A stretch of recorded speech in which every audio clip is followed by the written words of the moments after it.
Hi guys! For today's video, magluluto tayo ng buttered garlic shrimp.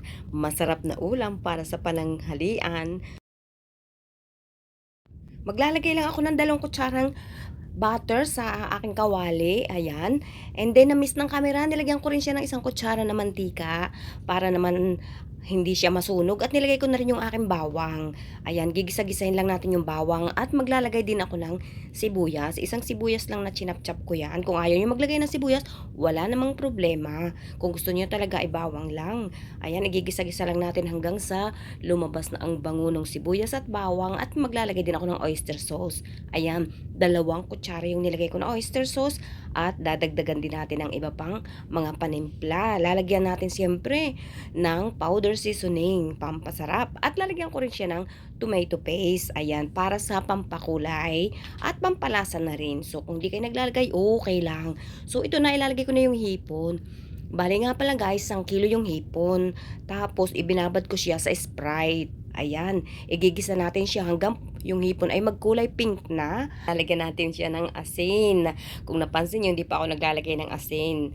So, layer akong mag-seasoning. So, pero kung gusto nyo, isang beses nyo lang ilagay ang mga seasoning, okay lang, walang problema. So, lalagay ko naman ang paminta. Ayan. And then, gisa-gisa pa rin natin. Marami ako nilagay na paminta. Bali, 2 teaspoon.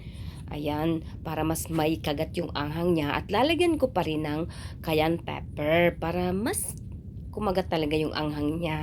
Magkagatan yung anghang nila. Ayan. So, okay lang naman. Hindi naman nararamdaman ng mga bata pagka nilagyan ko ng chili powder. Kaunti lang naman na yung sprinkle ko lang naman talaga. So, gisa-gisa ko lang siya. At kapag talagang kulay pink na sila, saka ko naman ilalagay yung ating Sprite na pinagbabaran. Kasi binabad ko nga sa Sprite yung hipon bago ko niluto. Ito na yun.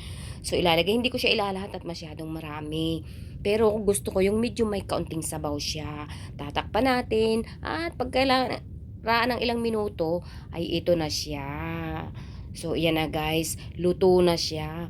So, hindi ko na siya tatakpan. Gisa-gisa ko na lang siya hanggang medyo mag-reduce yung sabaw niya. Ayan. So, kailangan may sabaw yan para pag kinain na yung laman, may sausawan. O, ito na guys. Luto na. Nilagyan ko lang ng kaunting spring onions, dahon ng sibuyas. At ayan, di ba ga? Pampag ano lang.